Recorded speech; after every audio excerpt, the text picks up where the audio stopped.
इब्लीस, दायूस और family businessman, ये वो अल्फाज हैं जो एक वक्त में डकी भाई, हमारा फेवरेट यूट्यूबर, इस्तेमाल करता रहा शाम इदरीस के लिए। फिर ऐसी क्या करनी हुई जो डकी भाई बना पाकिस्तान का नंबर 1 यूट्यूबर और सबसे मकबूल चेहरा, लेकिन आज फिर भी अपना डाउनफॉल देखने पर मजबूर है।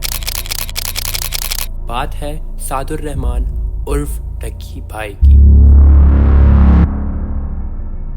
डकी भाई अपना सोशल मीडिया करियर स्टार्ट करते हैं कैरी मिनाटी से इंस्पायर होके, जिसमें वो बोल्ड लैंग्वेज, हार्श लैंग्वेज इस्तेमाल करके लोगों की पर्सनैलिटी, लाइफस्टाइल पर सख्त क्रिटिसिज्म करते हैं। उसने जब अपना यूट्यूब बनाया तो एक यूनिक फैन बेस उठी जिसने आज से पहले पाकिस्तान में इस टाइप का कंटेंट नहीं देखा था और उसे सपोर्ट करने लगी। मेरी इस स्कैम इब्लीस पे आखिरी वीडियो है। क्या चल रहा है आजकल? मैं हूँ आपका फेवरेट यूट्यूबर मर्द। आज हम बात करेंगे शाम इदरीस की। पहले ये बंदा वाइन्स बनाता था, लेकिन अब वाइन्स नहीं, सिर्फ चुटकियां बनाता।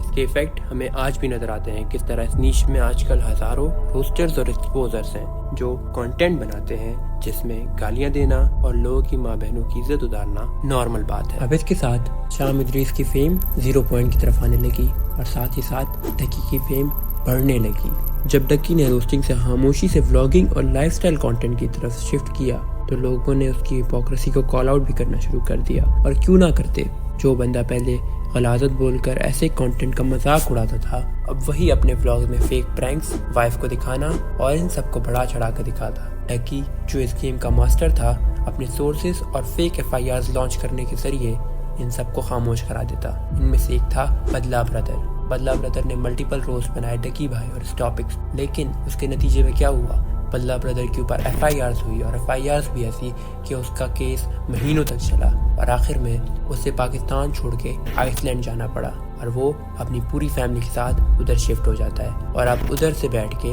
वो वीडियोस बनाता है इस टॉपिक पे। जब ये सारा मामला दोबारा सामने आता है और लोगों को इनकी सच्चाई पता चलती है, जिस हमने लास्ट वीडियो में डिस्कस किया कि इन लोगों ने और क्या क्या किया छोटे कंटेंट क्रिएटर्स के साथ और उन कंटेंट क्रिएटर्स के साथ जो इनका सच दिखा रहे थे।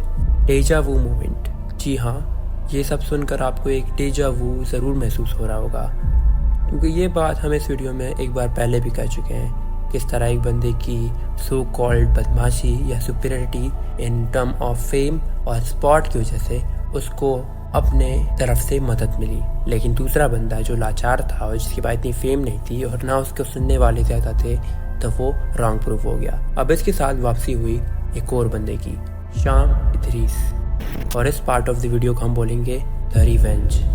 7 साल बाद इस दफ़ा जब अवाम ज़्यादा ओपन माइंडेड होकर ये सब देख रही थी तो शाम वापस आता है और अपनी साइड का पर्सपेक्टिव लोगों के सामने रखता है कि 7 साल पहले जब ये कंट्रोवर्सी हो रही थी तो किस तरह मैनिपुलेट करके हमें ये चीज़ें दिखाई गई थी और हमें उसका साइड सुनने को नहीं मिला था। इसका गवाह है कि अगर डक्की भाई वर्सेस शाम इदरीस कंट्रोवर्सी ना हुई होती तो आज डक्की भाई ना होता। लेकिन अब आप सोच रहे होंगे व्हाई आफ्टर 7 years मैंने उस वक्त क्यों रिप्लाई नहीं दिया, क्योंकि उस वक्त no matter what I said आप लोग इतने ब्रेन वॉश हो चुके थे कि शाम इदरीस आपको एक बहुत बुरा इंसान लगता था। लेकिन in the last 7 years Ducky की असलियत आप सबके सामने खुद ब खुद ही आ गई। आई ऑल्सो लेट एवरीथिंग गो, क्योंकि मैं सोचता था डक्की मैच्योर हो चुका है। जैसे वो बड़ा यूट्यूबर बना उसने छोटे यूट्यूबर्स को इंसान समझना ही छोड़ दिया। आज आपको वो बातें पता चलेंगी जो आपने 7 साल में कभी नहीं सुनी। और आयरॉनिकली जब हम लोग ये सब सुनते हैं इस दफ़ा तो हम लोग शाम का साइड ही लेते हैं। और इन 7 सालों के बाद शाम ने अपनी ग्रोथ का सबूत भी दिया। वो अब भी सोशल मीडिया पर एक्टिव तो था और कंटेंट भी बना रहा था जिसमें फैमिली व्लॉगिंग भी थी, लेकिन वो फहाशी फैक्टर जो आपको आज के पाकिस्तानी डेली व्लॉगर्स में मिलेगा वो उसका हिस्सा नहीं था, जिस पर पाकिस्तानी अवाम और डक्की भाई खुद एक दफ़ा तनकीद कर चुके हैं। अब डक्की भाई की कहानी हमें ये साबित करती है कि उसकी लाठी हमेशा बेआवाज़ होती है। जो लोगों को एक्सपोज करता था आज खुद एक्सपोज हो चुका है अपनी हरकतों की वजह से। आज डक्की हज़ारों सब्सक्राइबर्स दिन के खो रहा है और उससे बढ़कर उसके लाखों फैंस जो उससे दूर होते जा रहे हैं और शायद ही वो इसके बाद उन्हें कभी वापस पा पाए।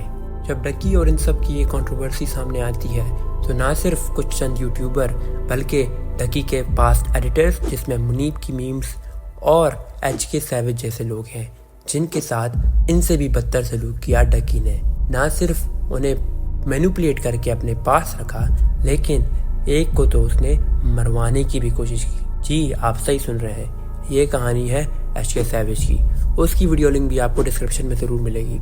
अब इस वीडियो का मकसद ये तो नहीं है कि हम किसी को, एक बंदे को हेट पहुंचा रहे हैं और किसी और को सपोर्ट दे रहे हैं, कि मतलब मैं कह रहा हूँ कि जाके डक्की को हेट दो, वो बहुत बुरा इंसान है। बल्कि ये है कि अगर इस वीडियो को 100, 150 या फिर 1000 बंदा देखता है तो वो इससे कुछ सीखता है, इस सब को समझता है कि हम एक बंदे को बहुत ज़्यादा इज्जत दे देते हैं तो वो सब कुछ अपने सर पे चढ़ा देता है, तो समझने लगता है उसको नीचे लाने वाला और कोई नहीं है। आप क्या कर सकते हो? आप कर सकते हो अपनी पसंद चेंज, अपने आइडल्स चेंज और अपने कंटेंट को चेंज, जिससे आपको मैं गारंटी देता हूँ कि इन जैसे यूट्यूबर्स आगे आना बंद हो जाएंगे।